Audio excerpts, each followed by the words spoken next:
Russian Z channels are reporting that Putin's army wants to occupy Kondratovka and that the Russian armed forces are preparing to cross water obstacles under fire from the Ukrainian armed forces for this purpose. But in Sumy, the Russians faced fierce resistance from the Ukrainian army and continued to suffer heavy losses. Especially during the crossing of the Sumy rivers, the destruction of the Russians was recorded more often. Against this background, the rivers were observed to be filled with the bodies of Russian soldiers.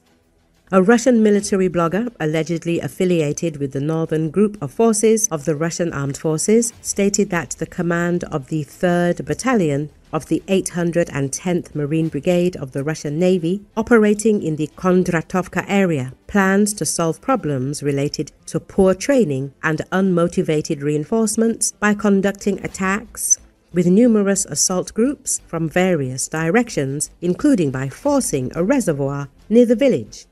A Russian military correspondent claims that the insufficient number of trained medical personnel in the motorized rifle regiment formed from servicemen of the strategic missile forces is forcing civilian volunteers and conscripts to provide assistance to wounded soldiers in the overcrowded conditions of the rented buildings of the Belgorod City Clinic. A military correspondent claims that Russian military command relies on civilian volunteers to provide medical care to wounded soldiers and accuses unidentified individuals of stealing credit cards, documents, and money from the wounded.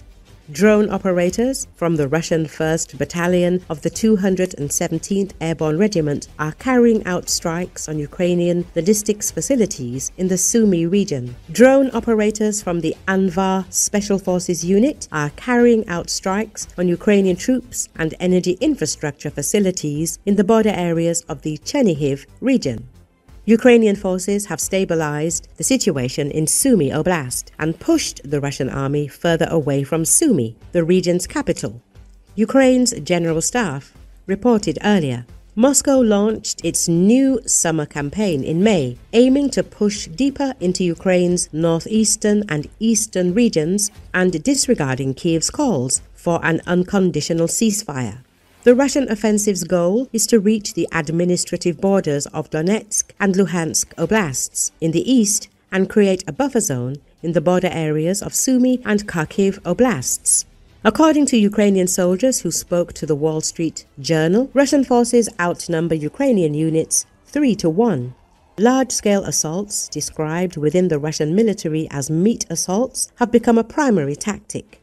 Independent military analyst Yan Matviev told the Washington Post, "These mass assault tactics are the only thing the Russian military is capable of at the moment. And it's very inhumane because, in fact, dead people are being traded for territory. What we have in the Russian army now is a lot of soldiers, but they have no training," Matviev told. Apart from troop numbers, Russia holds an advantage in ammunition supplies and missiles, according to the Washington Post.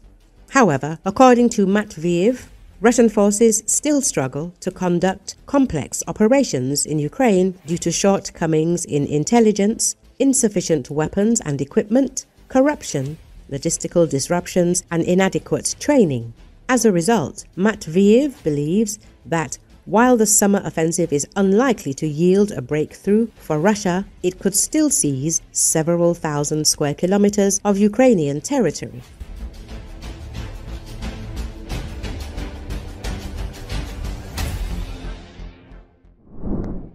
Russia's top diplomat on Tuesday rejected a ceasefire with Ukraine and insisted Moscow was seeking long-term settlement to the conflict.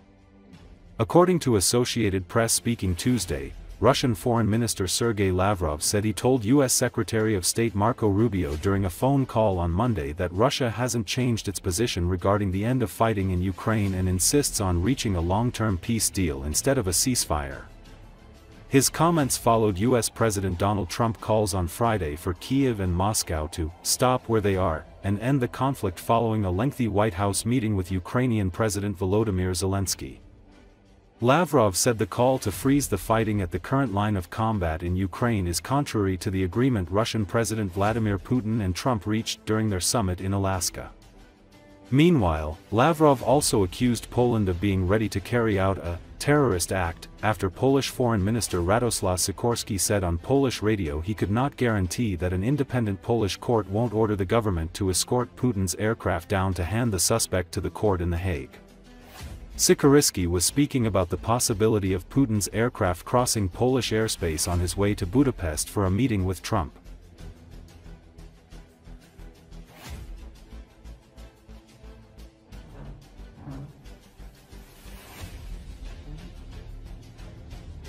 И главное все-таки не место и не сроки, а главное то, как мы будем двигаться по существу тех задач, которые были согласованы и по которым достигнуто широкое понимание было в Анкаридже. Мы договорились продолжить эти телефонные контакты, чтобы лучше понять, где мы находимся и как двигаться в правильном направлении. Как продвигается подготовка к предстоящему российско-американскому саммиту в Будапеште? Россия не изменила своей позиции по сравнению с теми пониманиями, которые были достигнуты в ходе продолжительных переговоров Путина и Трампа на Аляске. Эти понимания опираются на достигнутое тогда согласие, который президент Трамп очень емко сформулировал, когда он сказал, что нужен долгосрочный устойчивый мир, а не немедленное прекращение огня, которое ни к чему не приведет. Вот мы этой формуле остаемся полностью верны. И я ее подтвердил вчера в разговоре с Марко Рубио. Международное новостное агентство «Спутник Африка». Те, кто сейчас стал убеждать наших американских коллег, чтобы они изменили свою позицию и не стали добиваться долгосрочного устойчивого регулирования, а просто предложили остановиться, а потом пускай история рассудит. Мы знаем, кто этим занимается. Этим занимаются, конечно же, европейские покровители и хозяева Зеленского. Эфиопия недавно подписала историческое соглашение с Россией. Но такой подход, он означает полную противоположность тому, на чем расстались президенты Трамп и Путин в Анкаридже, когда договорились именно на первопричинах сконцентрироваться и на необходимости отказаться от затягивания Украины в НАТО и на необходимости полностью обеспечить законные права русскоязычного и русского населения. И мы по-прежнему готовы к продолжению этой работы.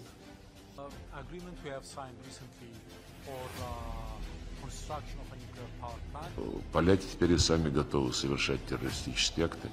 Вот я тут слышал, что господин Сикорский угрожал, что безопасность самолета президента Путина в случае его направления в Будапешт на предлагаемый вероятный саммит с Трампом, безопасность Путина в воздушном пространстве Польши обеспечена не будет. То есть Польша через официальный суд, суд принял решение, оправдывающий теракт против северных потоков, а теперь еще министр иностранных дел говорит, что если польский суд потребует, то мы будем препятствовать свободному движению самолета российского лидера. Это весьма и весьма показательные дела.